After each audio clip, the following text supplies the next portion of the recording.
18వ సూత్రం. ప్రకాశ క్రియాస్థితిశీలం భూతేంద్రియాత్మకం భోగాపవర్గార్థం దృశ్యం. ఈ సూత్రం అర్థమైతే మనకి జీవితంలో సారాంశం 3వ వంతు బోధపడు. జగత్తులో ఏ వాంగ్మయంలో మీరు కంచు కాగడాలు వేసి వెతికినా ఇది కనిపించదు. ఈ సైన్స్ లేదు. దృశ్యం అంటే ఏమిటంటే సైంటిఫిక్ డెఫినేషన్ ఇచ్చాడు. జాగ్రత్తగా ఇంగ్లీష్లో తీసుకెళ్లి చూపించండి ఎవరికైనా, ఏ దేశంలో అయినా. పాపం చక్కని అనువాదం చేసి ప్రపంచానికి ఇచ్చాడు ఒక ఆయన. టైమి నేను పతంజలి సూత్రాలకి మొట్టమొదటి సరి అయిన మెడకాయ మీద తలకాయ ఉన్నటువంటి ఆంగ్ల అనువాదం. చాలా మంది చేశారు ఇంగ్లీష్ వాళ్ళు పిచ్చి అనువాదాలు అనుకోండి, అది కాదు. ఆయన చాలా చక్కగా అనువాదం చేసిన వాటిలో ఇది ఒకటి. దీనికోసం అట్లాగా జన్మంత ఖర్చు పెట్టాడు. గాయత్రి మీద ఒక పుస్తకం రాశాడు. అడయార్లో ఉండేవాడు. ప్రకాశ క్రియా స్థితి శీలం. శీలం అంటే స్వభావము గలది. దృశ్యం అంటే ఏమిటి? ప్రకాశము అనునట్టి స్వభావము కలది. అంటే బ్రిలియన్స్, షైనింగ్ ఫోర్త్,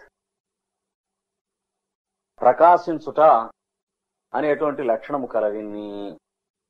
అంటే లైట్ ఎక్కడుంటే ఇన్ఫ్లుయెన్స్ ఇక్కడికి వస్తుంది పుస్తకం మీద. అలాంటి లక్షణం కలది. పుస్తకంలో లైట్ పెట్టుకోకర్లేదుగా మనం. లైట్ అక్కడ ఉంటే పుస్తకం ఇక్కడ చదువుకోవచ్చు. అలాగా మనలోంచి బయట చుట్టూ ఉన్నటువంటి వస్తువులు మీద, ఆ వస్తువుల మించి మన మీద వెలుతురులాగా ప్రకాశిస్తూ ఉన్నటువంటిది కనుక ప్రకాశశీలము. తర్వాత క్రియాశీలము రెండవది. క్రియాశీలం అంటే ఆచరించునట్టి పని యొక్క స్వరూపముగా మారుతుండున్నది. అంటే ఇది ఆకు, అది మేక.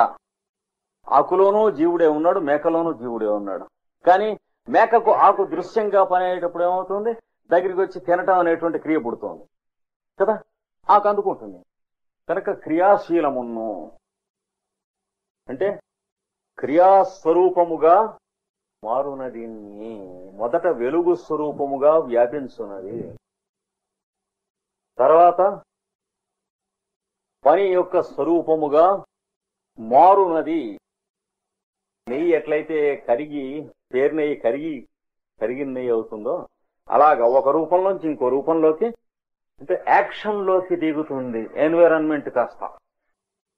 అది తర్వాత స్థితిశీలం. స్థితి అంటే అస్తిత్వము, ఎగ్జిస్టెన్స్ అనేది దాని వలన పుడుతూ ఉంది. అంతకు ముందు మేకలో జీవుడు చోట్లోనే ఉన్నాడు, అంతకు ముందు చెట్టులో జీవుడు చోట్లోనే ఉన్నాడు. మేక చెట్టుగా వచ్చినప్పుడు మేక చెట్టు ఉన్నది, మేక చెట్టును తినుచున్నది అనేటువంటి అస్తిత్వం పుడుతోంది. చూసారా? క్లియర్గా ఉంటుందా? ఇప్పుడు ఇక్కడ బిందె పెట్టాం, ఇక్కడ తప్పేల పెట్టాం. ఈ బిందె ఆకారంగా ఈ చోటు ఉన్నది, ఆ తప్పేలాకారంగా ఆ చోటు ఉన్నది. ఆ వెటమునుపు కూడా ఆ చోటు అక్కడే ఉంది. అలాగే మేక ఉండక ముందు కూడా మేకలో ఎక్కడ ఉంటున్నా పని చేస్తున్నటువంటిది చోటే. జీవుడని మనం ఏదైతే అంటామో అది. మనలో కూడా అంతే. కృష్ణమాచార్యులు ఏం గొప్ప ఏం కాదు. ఇవన్నీ కూడా శరీరానికి అంటించుకున్న లేబుల్స్ లాంటివి. పిహెచ్డి, తెలుగు లిటరేచరు, ఇవన్నీ. అసలు లోపలే ఉంది, చోటు ఉంది. మీలోనూ నాలోనూ కూడా మాట్లాడుతుంది ఏమిటి? చోటే. చోటు మాట్లాడగలందులో గాను ప్రకృతి తయారు చేసిన యంత్రములే ఈ శరీర మనోబుద్ధి అహంకారములు. కనుక ఆ సైంటిఫిక్ బ్యాక్గ్రౌండ్ మనకు తెలియాలి. మోడర్న్ సైన్స్ లో ఆ బ్యాక్గ్రౌండ్ లేదు కనుక మనకి అతి దుర్లభంగా ఉంటుంది విషయం.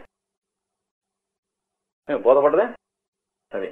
అంటే మీలో గాని నాలో గాని మీరుగాను నేనుగాను ఉంటున్నది చోటు తప్ప మిగతా భాగం కాదు. కానీ మనం అంటే మిగతా భాగాన్నే మనం అనుకుంటున్నాం, కానీ చోటును మనం అని అనుకుంటాం లేదు. అంటే అలవాటు కాలేదు ఉన్న ట్రూత్ మన మైండ్. అట్లాంటిది చోటుకి ఉండుట ఉండకుండుట అని ఉండదు. అది క్యాషువల్. కానీ చోటులో తయారైనటువంటి జీవులకు వస్తువులకు పుట్టుట, కొంతకాలం ఉండుట, మళ్ళీ వెళ్ళిపోవుట అని ఉంటుంది కనుక స్థితి అంటే అది ఎగ్జిస్టెన్స్. ఎగ్జిస్టెన్స్ అనేటువంటి దానికి శీలం కలది, స్వభావం కలది. అంటే మొదట కాంతి వలె వ్యాపించున్నట్టు శీలము కలది అంటే కాంతియే. రెండవది క్రియాశీలము గలది అంటే క్రియగా మారుతూ ఉంటుంది, పనిగా మారుతూ ఉంటున్నట్టుది. మూడవది స్థితిశీలం అంటే అస్తిత్వముగా మారుతుంటున్నది. ఎన్విరాన్మెంట్ అంటే ఏమిటో చెబుతున్నాడు. ఎన్విరాన్మెంట్ అంటే చుట్టూ ఉన్నవాళ్ళు గొడ్డు గోద, చుట్టూ ఉన్నవాళ్ళు గొడ్డు గోద అయితే మనము గొడ్డు గోద, వాడికి ఎన్విరాన్మెంట్ వెధవేషాలు ఇస్తే ఎట్లా? మనకి మిగతా వాళ్ళను గొడ్డు గోదాను ఎన్విరాన్మెంట్ అయితే వాడికి మనమును బఫెలోస్ కలిసి ఎన్విరాన్మెంట్ కామన్ సెన్స్ ఉండాలి కదా కొంచెం. మనకి ఇంగ్లీష్ వచ్చినంత మాత్రాన మనం చెప్పుకునేవన్నీ రైట్ అనుకోకూడదు. కనుక ప్రకాశ క్రియాస్థితి శీలము భూతేంద్రియాత్మకం అంటే భూతాత్మకము. భూతం అంటే ఏమిటి? States of existence. భూతములు పంచభూతములు పృథివీ, ఆపస్ అంటే సాలిడ్ లిక్విడ్, తేజస్ అంటే ఫైర్ అంటే ఏదో మనకి తెలియదు, మెల్లిగా తెలుసుకోవాలి. తర్వాత వాయువు అంటే ఎయిర్, ఆకాశం అంటే స్పేస్. ఇవిగా దిగొచ్చేది అంటున్నాడు. అంటే భూతాత్మకమున్నో అంటే ఒక ఆత్మగా అంటే తానుగా దిగొచ్చేటప్పుడు ముందు పంచభూతాలుగా దిగొస్తుంది. ఇంకా ఏం కావాలి? ఇంద్రియాత్మకమును. భూత ఇంద్రియాత్మకం అంటే భూతాత్మకము, రెండవది ఇంద్రియాత్మకం అంటే చూస్తున్నట్టు శక్తి, వినున్నట్టు శక్తి, ముక్కుతో వాసన చూస్తున్నట్టు శక్తి, రుచి చూస్తున్నట్టు శక్తి, స్పర్శ తెలియనట్టు శక్తి అనేది జ్ఞానేంద్రియములు. అట్లాగే మాట్లాడునట్టు శక్తి, చేతులతో పనిచేసేటువంటి శక్తి, కాళ్లతో నడిచేటువంటి శక్తి, మలమూత్రాదులను విసర్జనం మొదలైనవి చేసే శక్తి, ఈ ఐదును కర్మేంద్రియములు. కనుక ఈ ఇంద్రియములుగా కూడా మ్యాటర్ కింద ఇవాల్వ్ అవుతున్నటువంటి వాడును. మనకి డార్విన్ థియరీలో మ్యాటరు అందులోంచి ఏవో జీవులు వస్తున్నాయి, నులుపురుగులే లేదు తప్ప మ్యాటర్ ఎక్కడి నుంచి వస్తుందంటే నో మ్యాటర్, ఆన్సర్ లేదు. అంటే బార్న్ బ్లైండ్, ధృతరాష్ట్రుడు లాంటి థియరీ. మ్యాటర్ లోంచి ఇవల్యూషన్ ఎట్ అవుతున్నారా గాడిదే అని అడిగితే ఆన్సర్ ఏం లేదు, వస్తుందంటే నమ్మమన్నాడు. అంటే ఇంగ్లీష్ లో ఉంది కానీ నువ్వు నమ్మక తప్పదన్నాడు. బుకాయింపు తప్ప డార్విన్ థియరీలో మీకు వచ్చిన ఆన్సర్ ఎక్కడా లేదు. మ్యాటర్ లోంచి ఇవల్యూషన్ అయ్యేటువంటి పిండాకుడు, అందులో ఇంటెలిజెన్స్ లేకపోతే ఇది ఆఫీసర్ గా పనికొస్తుందా? సరే, వాడిని అని లాభం లేదు డార్విన్ ని. దాన్ని ఇన్నాళ్ళ నుంచి నమ్మినటువంటి మన్ని అనాలి, అంతకంటే లేదు. మానవ జాతి ఏ స్థితిలో ఉన్నది అంటే దుస్థితిలో ఉన్నది అని అంతకంటే. అంతకు ముందు పెద్ద థియరీలు ప్రపంచంలో అన్ని దేశాల్లో ఉండి కూడా ఏది లక్షల సంవత్సరాల ముందు డార్విన్ ఎందుకు మునగాడు అయ్యాడంటే దాని పేరే కలియుగం అంటారు, అంటే బ్లైండ్ ఫెలోస్. కనుక భూత ఆత్మకము, ఇంద్రియాత్మకము అంటే పంచభూతములు, 5 జ్ఞానేంద్రియములు, 5 కర్మేంద్రియములు. వీటన్నిటితో కలిసి మనస్సు కూడా ఉంది. వీటన్నిటిని కలిసి ఏమంటారు? ఆత్మ అంటే తాను అంటారు. ఆత్మ అనే మాటకి పెద్ద బ్రహ్మాండం అనేటువంటిది చాలా మడిగట్టుకోకుండా ముట్టుకుంటే వాడు కోపడతాడు అనే అర్థం ఏం లేదు. శుభ్రాన్ని మామూలు అర్థమే. ఆత్మ అంటే తాను అని అర్థం. ఇవన్నీ తాను అనేటువంటి యూనిట్ లో ఉన్నాయి, అది అర్థం. తాను అనే యూనిట్ ఎప్పుడైతే బయటకు వస్తుందో అప్పుడు ఇవన్నీ కూడా వస్తాయి పరివారంగా. అంటే నారాయణుడు గాని శివుడు గాని పరివారంతో దిగొస్తాడంటే అర్థం అది. భూమికి దిగవచ్చును అంటే అర్థం అది, అవతారం అంటే అర్థం అది. కనుక భూత ఇంద్రియాత్మకం, పంచభూతముల యొక్క ఆత్మకం అంటే ఆత్మలుగా కలది, అంటే యూనిట్స్ గా. ఇంద్రియాత్మకం, ఇంద్రియములు ఆత్మలుగా కలది. అయితే చాలా పెద్ద మెకానిజం అన్నమాట, మనం చూసుకుంటాం లేదు. కానీ దీన్ని ఎన్ని మాటలు ఇన్సల్ట్ చేస్తున్నాం, ఎన్ని మాటలు ఇతరులని అక్కర్లేనటువంటి అడ్డగోలు మాటలు మాట్లాడుతున్నాం. ఎన్ని మాటలు తినకూడనివి తింటున్నాం, తాగకూడనివి తాగుతున్నాం, చేయకూడనివి చేస్తున్నాం. ఇంత విలువైనటువంటి ఇన్స్ట్రుమెంట్ ని మనం ఎన్ని మాటలు పాడు చేసేది పాడైపోయిన తర్వాత ఈ పాడు శరీరం ఏముందండి, ఇది మాయాకాయమురా జీవా, ఇది శివునెత్తురు గలదిరా అని చెప్పి ఇట్లాంటి స్కావెంజింగ్ కబుర్లు చూసాం. అయితే దీనికి ఏమైనా ప్రయోజనం ఉందా? ఇంత బ్రహ్మాండంగా తయారు చేశారన్నారు కదా మీరు చెప్పింది. ఇంద్రియములు, మనస్సు, శరీరంలో ఉన్న సప్తధాతువులకు కావాల్సిన పంచభూతములు, బయట అవే ఉన్నాయి, లోపల అవే ఉన్నాయి. ఎందుకు ఇది ఇట్లా ఫ్లోట్ అవుతూ ఉంది మొత్తం స్పేస్ లో అంటే 2 కారణాల కోసం ఉన్నాడు. భోగ అపవర్గార్థం. భోగం అంటే అనుభవించటం. ఈ సృష్టి అంతా చోటు ఉండి ఇంకేం లేదనుకోండి, అనుభవించేవాడు ఉండడు. ఎలా ఉంది అంటే ఎవరికి ఎలా ఉండదు, ఎలాగును. కనుక ఎలా ఉంది అనే క్వశ్చన్కి ఆన్సర్ కోసం పుట్టింది అన్నాడు. మొత్తం జాగ్రత్తగా మనం అర్థం చేసుకోవాలి. ఒక రోజులో అర్థం అయ్యేది కాదు కానీ గుర్తుపెట్టుకోవాలి. అయితే ఈ పంచభూతాలు, జీవరాశులు వీళ్ళంతా ఎందుకు పుట్టారండి అంటే ఇది ఎలా ఉంది అనే దాన్ని చెప్పుకుంటాం కోసం పుట్టారన్నాడు. అది భోగం అంటే అనుభవించటానికి. అయితే దుఃఖం కూడా ఎందుకు అనుభవిస్తారంటే చేసుకోకూడని విధంగా చేసుకుని చేతులు కాల్చుకుంటున్నారు కనుక, ఎదవ పనులు చేస్తున్నారు కనుక. ల్యాబొరేటరీలో వెళ్ళి ఎక్స్ప్లోషన్ ఎందుకు అయిందంటే స్టూడెంట్ వెధవ గనక, వాడికి ఇన్స్ట్రక్ట్ చేసేటువంటి ఆ సైన్స్ డిపార్ట్మెంట్ లో ఉన్నటువంటి ఇన్స్ట్రక్టర్ అంతకంటే వెధవ గనక. లేకపోతే ఎందుకు అవుతుంది? సైన్స్ ల్యాబొరేటరీ వల్ల అవుతుంది ఎక్స్ప్లోషన్.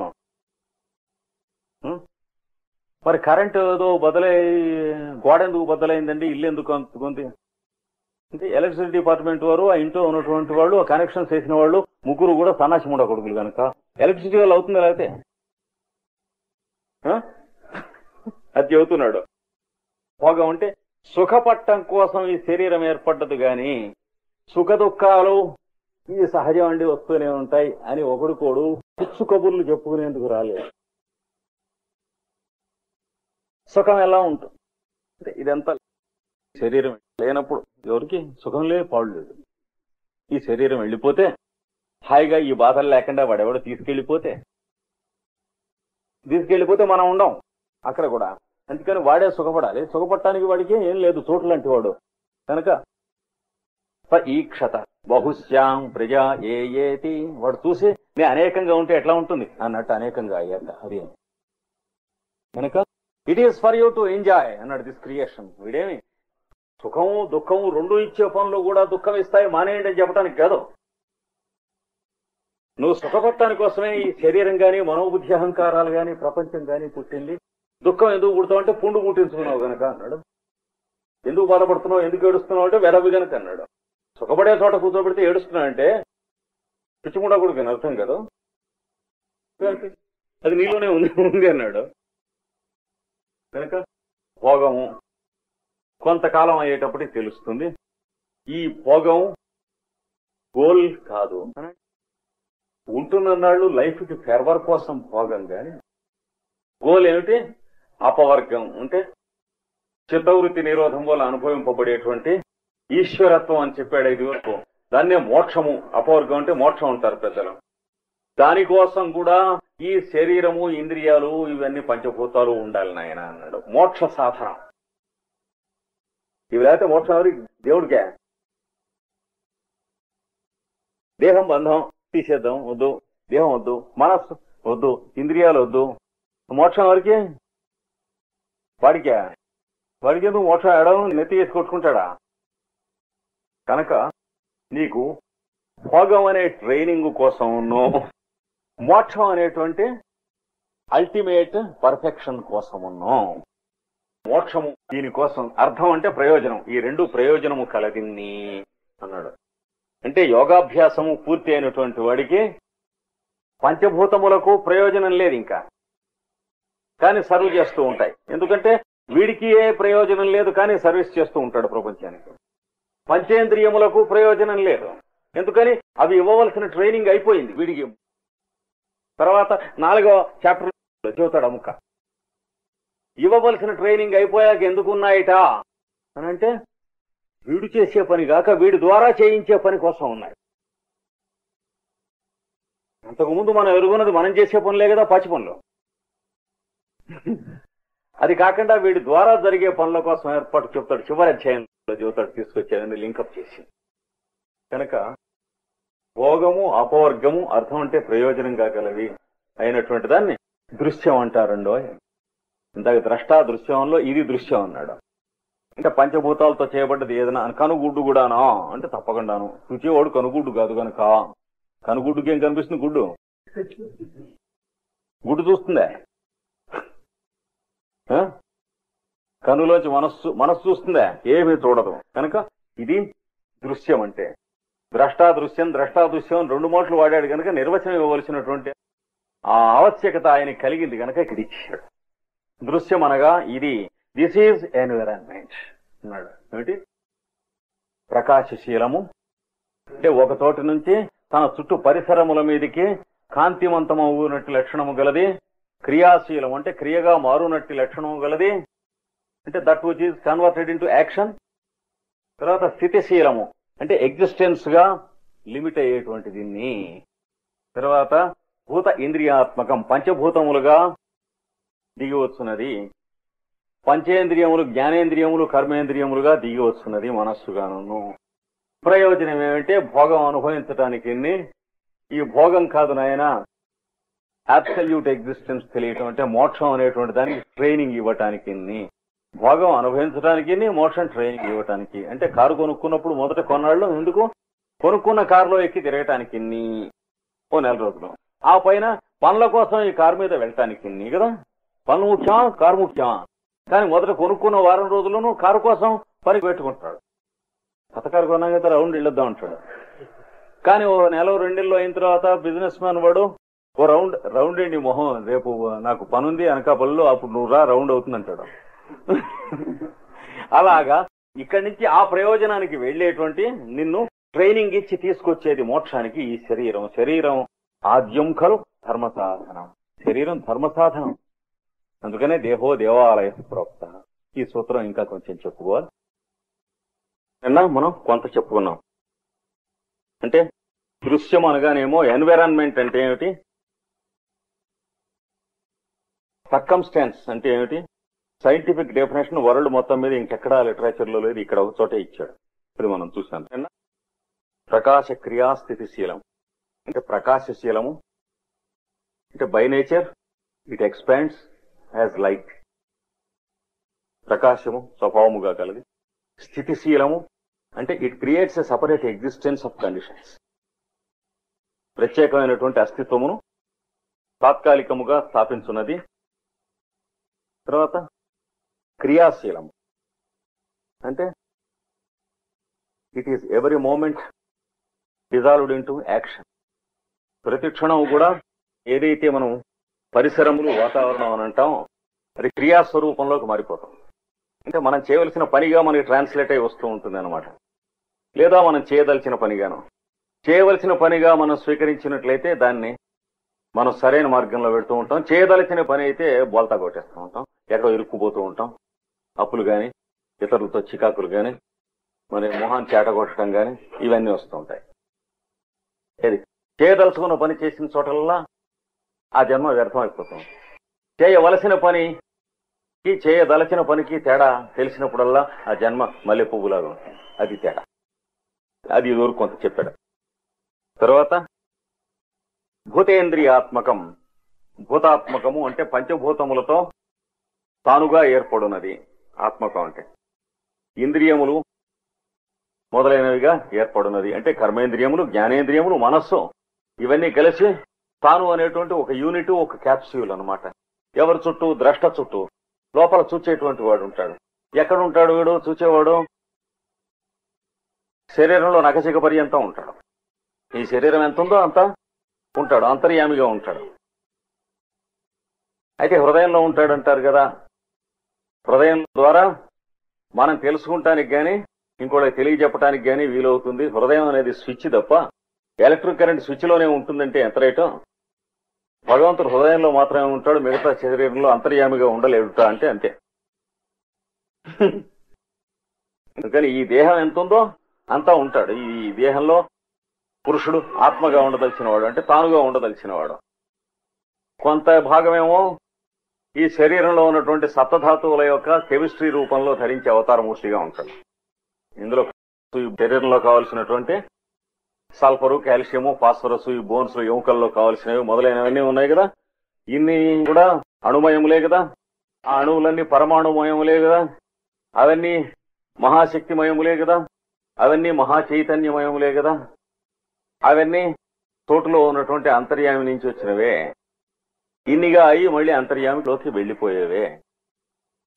ఇది గుర్తుంచుకొని చూడాలి. చూసినప్పుడు పంచభూతముల యొక్క ఆత్మగణం, పంచేంద్రియముల యొక్క ఆత్మగణం, మనస్సు యొక్క ఆత్మగణం ఉంటుంది. ఉండి అనాది అయినటువంటి అవిద్య ఉంది చూడండి, ఇంతకుముందు చెప్పాడు.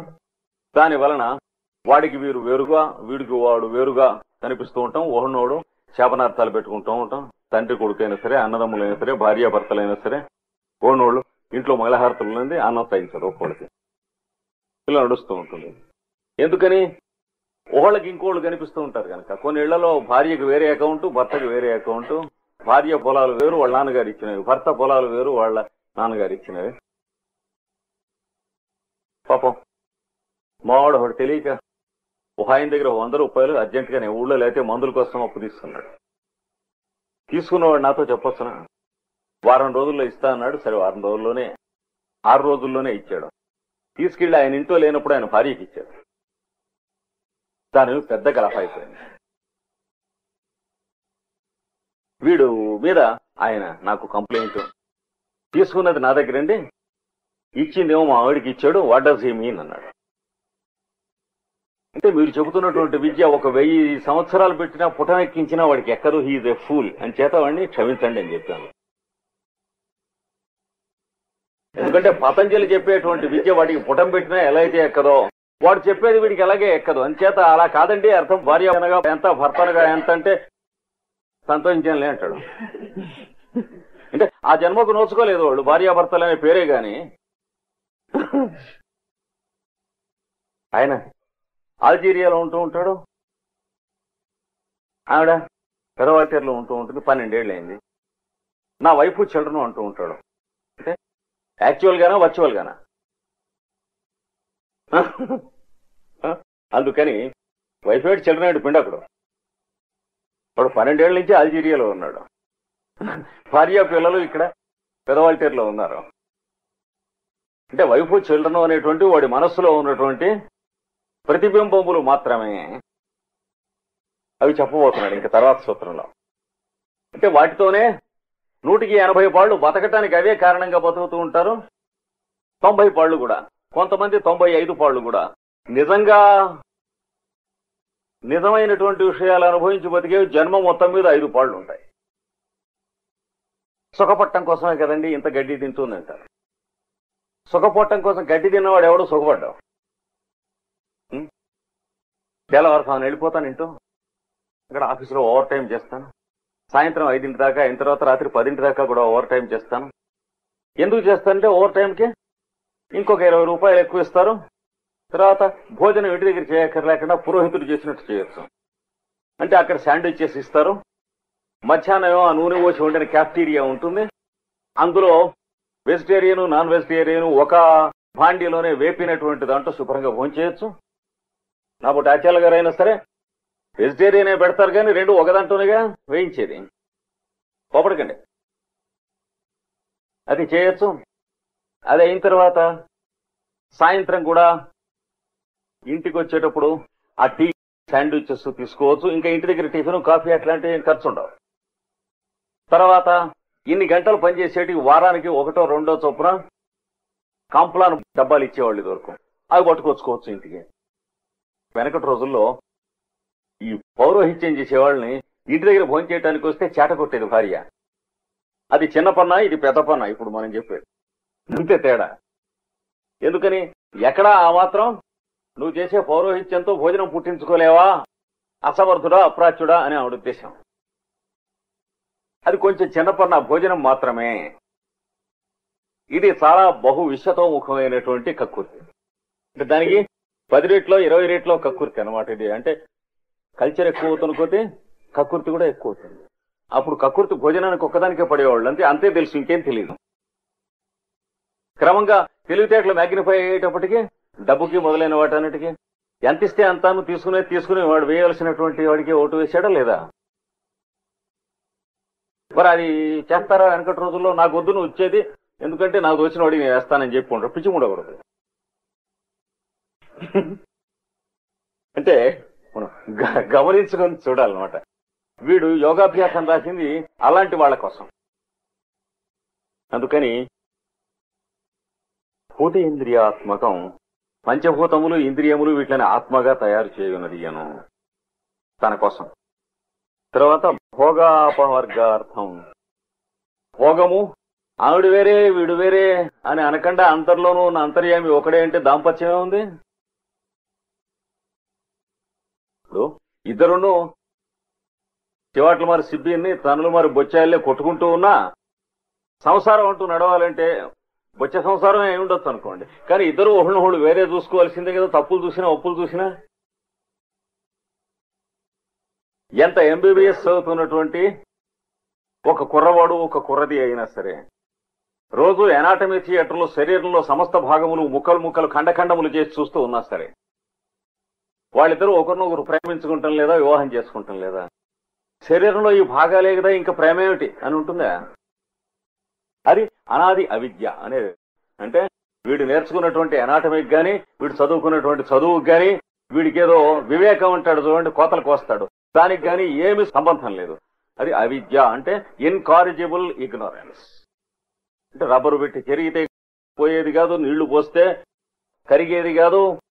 ఏ పేపర్ మీద తప్పు పడ్డదో ఆ పేపర్ తిరుగుతుంది కానీ ఏమీ చెరగదు ఆ సిరాతో, అవిద్య అనేటువంటి సిరాతో. ఎందుచేత ప్రకృతి అట్టా పెట్టిందంటే వీడికి మోక్షం అనేది ఏమిటో తెలిసే వరకు నువ్వు కూడా భోగం అనేటువంటి దాంట్లో నులిపురు వెళ్ళే కొట్టుకుంటూ ఉండాలి. అది కొట్టుకుంటూ ఉండాలంటే వీడికి అవిద్య పోతే భోగం లేదు, అంటే ఎంజాయ్మెంట్ లేదు. అవిద్య పోతే వాడికి నిజంగా ఒక్కరోజు ఎనాటమీ థియేటర్కి వెళ్ళి శరీరంలో భాగాలన్నీ చూసిన తర్వాత అవిద్య పోయిందనుకోండి, తర్వాత యువతలకు వచ్చి మనిద్దరం పెళ్లి చేసుకుందామని అడుగుతారా?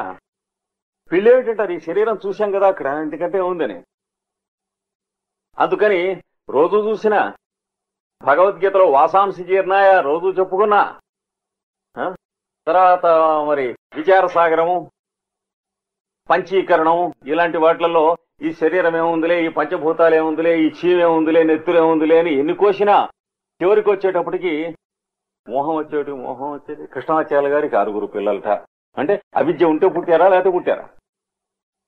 ఎవరికైనా అంతే. అంటే వాడు వేదాంతం చదువుకున్నా అంతే, భగవద్గీత చదువుకున్నా అంతే, ఎంబీబీఎస్ చదువుకున్నా అంతే, ఎనాటమీ చదువుకున్నా అంతే, ఫిజియాలజీ చదువుకున్నా అంతే. అది పోతే సృష్టి ఎందుకో ఆ ప్రయోజనం లేదు. సృష్టి ఎందుకు? శరీరం ఒక విద్యాలయము.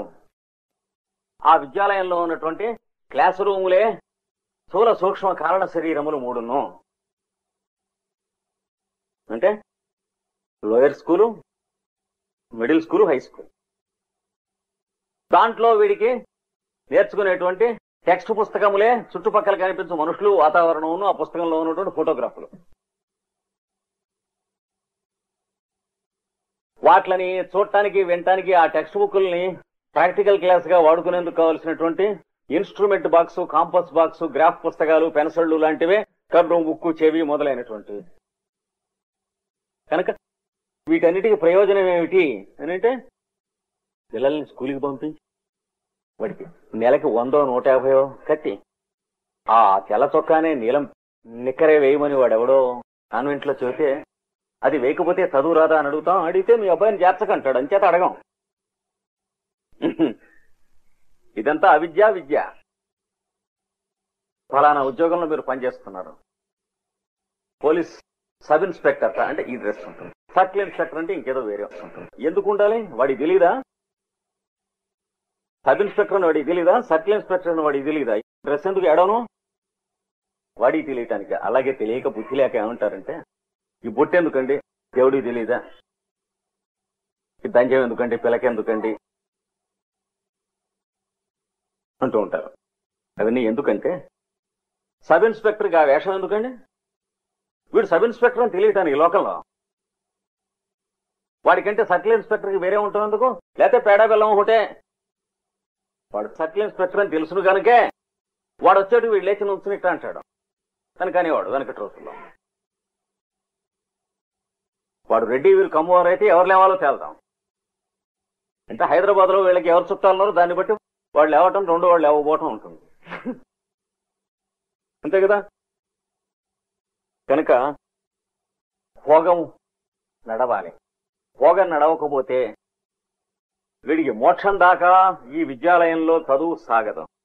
ఈ విద్యాలయంలో మోక్షం దాకా చదువు సాగకపోతే ఈ జన్మ అనవసరం, అంటే సార్థకం లేదు. అయితే చాలా మంది మోక్షం ఉన్న సంగతి తెలియకుండా వస్తున్నారే, అంటే ఏం పర్వాలేదు మళ్ళీ పుడుతున్నారు కనుక అన్నాడు. జాతస్య హి ధ్రువో మృత్యుర్ధ్రువం జన్మ మృతస్య చ. ఏం కంగారు లేదు. అయితే ఇన్ని మాటలు చచ్చి పుట్టి ఉండకుండా ఉంటే అని ప్రశ్న కదా. ఎందుచేత అని అడిగాను అనుకోండి, వాడేవాడు కృష్ణుడో పతంజలో. ఏం చేత లేదండి, 10 మంది దగ్గర మనం పుట్టి పెరగటం, మనం పోతే వాళ్ళంతా ఏడవడం. అదట ఉంచు, ఇంకెవరన్నా పోయినప్పుడు నువ్వు ఏడిచావా లేదా అని అడుగుతాడు. అంటే ఏడిచానండి. అయితే ఏడిచావు, మనం పోతే వాళ్ళు ఏడుస్తారని కాదు నువ్వు ఏడిచేది, కొన్నాళ్ళు ఆగు, యోగాభ్యాసానికి ఇంకా కొన్ని జన్మలు ఉంది, ఏడిచావులే అంటాడు.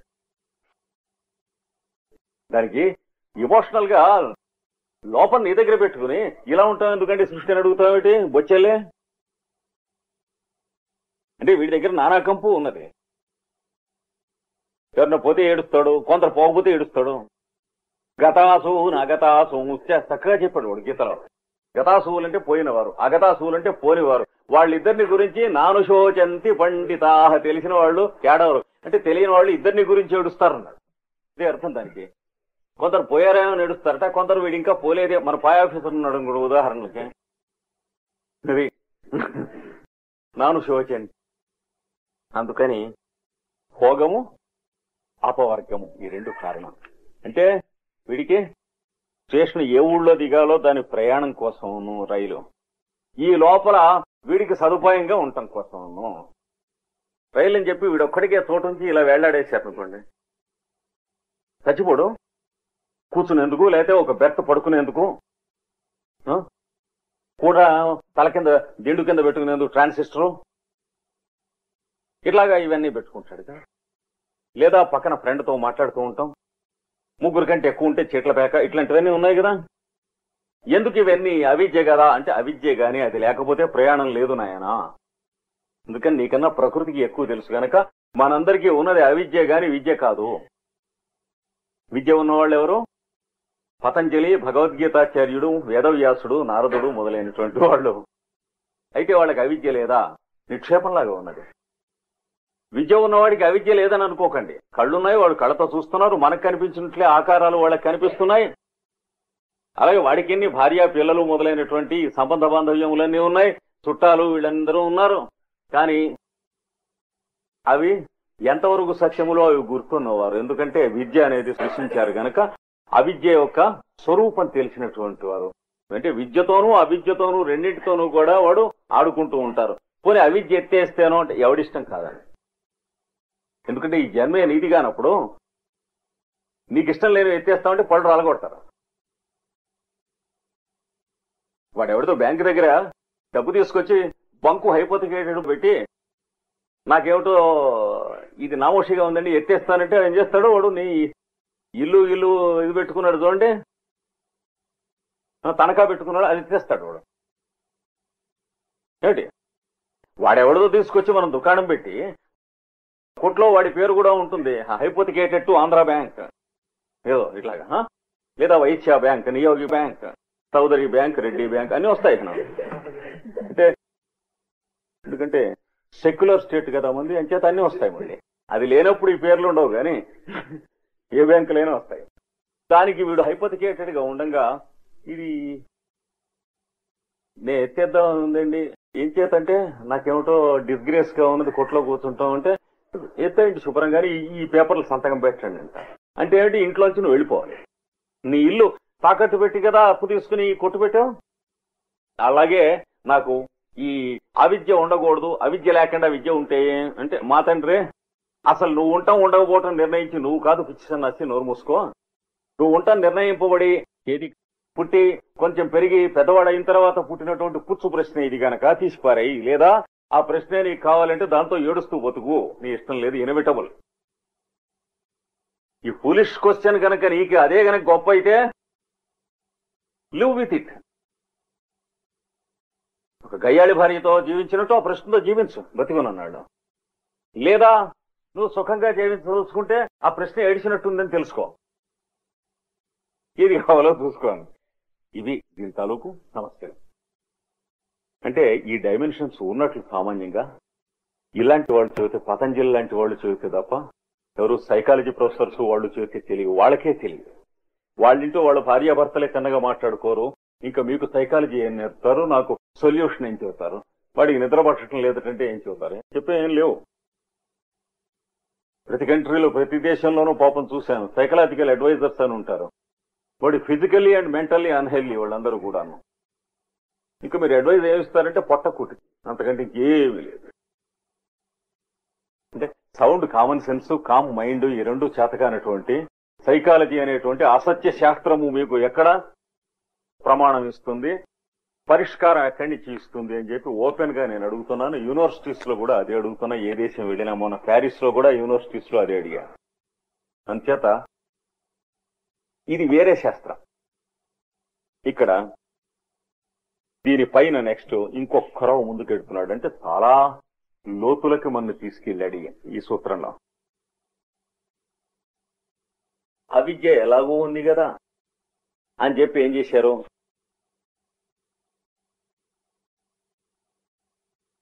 శనగపిండి, చక్కెర, కాసిన నీళ్లు వేసి గెరటితో తిప్పారు. తిప్పి ఒక పాకానికి రానిచ్చి ప్లేట్లో పోశారు. ఇందాక ఎట్లా ఉంది, గిన్నె ఆకారంలో ఉంది. ఇప్పుడు ప్లేట్లో పోస్తే ఎలా ఉంది, ప్లేట్ ఆకారంలో ఉంది. మహిషంచ శరత్చంద్ర చంద్రికా ధవళం దధి అన్నట్టుగా గుండ్రగా ఉంది. అప్పుడు చక్కటి చాకు తీసుకుని ఇలాగా డైమనాస్లో ఉన్నటువంటి ఆ మధ్య ఉన్నటువంటి ముక్కలలో ముక్కలు చేశారు. దానికి పిల్లలు ఏమన్నారు, మైసూర్ పాకం పెడుతుంది అమ్మ. మైసూర్ పాకం అనేటువంటి పేరు ఈ పైన ఉన్నటువంటి పదార్థాల్లో ఉన్నదా, వీళ్ళు దానికి సూపర్ ఇంపోజ్ చేసిందే. మైసూర్ పాకం ఒక్కటే కాదురా నాయన, లడ్డు కూడా చేశానండి ఆవిడ. ఎందుకంటే ఇద్దరు కొడుకులు, పుట్టినరోజు ఆ రోజే, అంటే కమల పిల్లలు అనుకోండి. కనుక వాడు మైసూర్ పాకం చేసిందని సంతోషిస్తున్నాడు, వీడు లడ్డు చేసిందని సంతోషిస్తున్నాడు. కానీ రెండింట్లో వేసిన ఇంగ్రీడియంట్స్ అంతే, ఇంకేం లేదు. చూసారా? అలా కాకుండా ఇంత శనగపిండి అక్కడ గిన్నెలో పోసి, ఇంత పంచదార అక్కడ పోసి కాస్త నీళ్ళేసి కలిపి, ఇదేరా మైసూర్ పాకం చేసినా, ఇదే లడ్డు చేసినా, ఈ పిండి తలో కాస్త తినండి, అఘోరించండి అంటే పిండాకుడు పెట్టడం లాగా.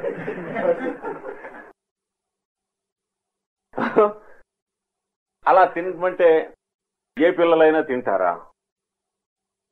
పెద్దవాడు ఎవడన్నా ప్యాసివ్ వయసు, భారీ యాక్టివ్ వయసు ఉన్నటువంటి వాడు తినమంటే తింటాడు. కానీ పిల్లలు విసిరి అవతల పారేస్తారు, ఎవరు తినరు. అందుకని ఈయన ఏం చెబుతున్నాడంటే, మైసూర్ పాకం అని పొంగిపోవాలి. తప్ప అబద్ధమా? అబద్ధమే, కానీ తప్ప. వీడు లడ్డు అని పొంగిపోవాలి, అబద్ధమే. తప్ప. పంచదార ఒక్కటి తీసేయండి, కొంచెం ఉప్పు తగిలించండి, అదే పిండి నీళ్లును. కారా బూంది, కారా పూస, సత్యమా? ఈ పేర్లు దానికి ఉంటాం లేదు, కానీ తప్ప.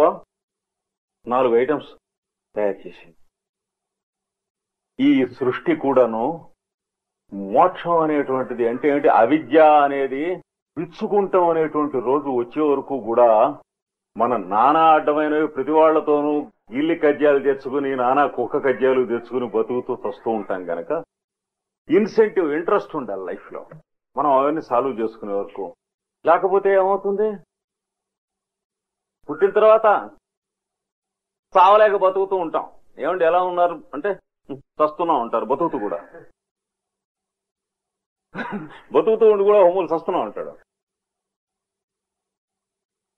ఎలా ఉందండి అంటే, నోట్లో పెట్టుకుంటానికి వీల్లేదనుకోండి బియ్యం అంటాడు. మరి తింటున్నాడు, నోట్లో పెట్టుకుంటాను వీలైతే వీడు ఉండడు, బియ్యం బాగులేదని అర్థం.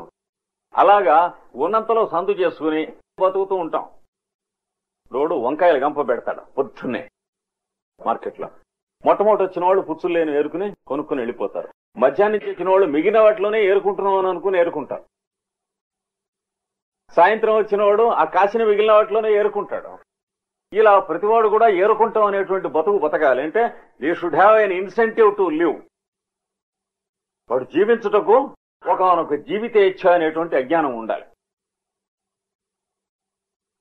ఎంతవరకు అంటే జ్ఞానం వాడికి కలుగు పర్యంతము, కలుగు వరకు. లేకపోతే ఎవడైనా ఏం చేస్తారు, ప్రతివాడు కూడా ఆ నిద్ర బిళ్ళలో ఏవో మింగేసేయటం, అంతకంటే తేలిక ఆ ప్లగ్ తీసేసి అందులో వేలు పెట్టేయటం, వైర్ తెంపేసి ఏదో చేసేసి కుర్రమని తెచ్చుకుంటాడు. ఓహమూలు అది సృష్టిస్తూ ఉంటే, ఓహమూలు వీళ్ళు వస్తూ ఉంటే సృష్టిలో అయోమయంగా ఉంటుంది. అందుకని ఒక జీవి ఎప్పుడైతే ఈ పంచభూతములతో, సప్తధాతువులతో, పంచేంద్రియములతో, మనస్సుతో కలిసి ఒక క్యాప్సూల్ గా పుట్టాడో వాడిని అవిద్య ఆవరించింది అని అర్థం. దానివల్లే జీవిద్దామనే కోరిక ఉంటుంది. అంతేకాక ఈ సృష్టి ఇలా కొనసాగాలంటే భార్య భర్త ఒకళ్ళ మీద ఒకళ్ళు అనురాగం ఏర్పడడం, ఆ కారణంగా వాళ్ళకి ఒకడు పుట్టడం, ఇలా జరుగుతూ ఉంటుంది. అవిద్య వల్లనే అనురాగం, అది లేకపోతే సృష్టి కొనసాగదు. వాడెవడో యక్షుడు కొత్తగా పెళ్ళై సెలవుల తర్వాత ఆఫీస్కి వచ్చాట. కాళిదాసు చదువుతాడు మెగ సందేశంలో. వచ్చి పనిచేయడం మానేసి ఇంట్లో నా వైఫ్ ఇప్పుడు ఏం చేస్తూ ఉందో అని ఆలోచిస్తున్నట్ట.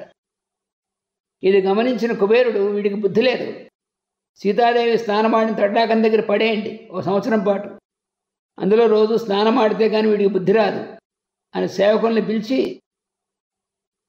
వీడికి తీసుకెళ్ళి అక్కడ రామగిరి దగ్గర పడేయండి, వ్యసం ఆవిడికి కావాల్సిన ఏర్పాట్లు మీరు చేయండి, భోజనం అవన్నీ, ఇల్లు అవి ఆకి అక్కడ తీసుకెళ్లి పడేశారు. పడేస్తే కొన్ని నెల్లు లెక్కెట్టుకుంటున్నాడు, క్యారీకులు నెల్లు లెక్కెట్టుకుంటున్నాడు. నిత్వామాసాన్ కనకవలయ భ్రంశరిక్త ప్రకోష్ట. ఇక్కడ నగ ఉంది వాడికి, అది ఇక్కడ దారి దీనికి ఇట వెళ్లాడుతూ ఉంది వాడికి, అటైపోయాడు. మేఘ సందేశంలో కాళిదాసు చెప్పాడు అని వాడు అంటాడు, మా ఆవిడ ఇంకా బతికే ఉంటుంది, ఈ పాటికి చనిపోదు అన్నాడు. అంటే తన కోసం పెట్టుకున్న బెంగ ఎంతటితో వాడికి తెలుసు, అయినప్పటికీ చనిపోదు. ఎందుకంటే ఆశావంధ కుసుమ సదృశం ప్రాయశో హ్యంగనానా.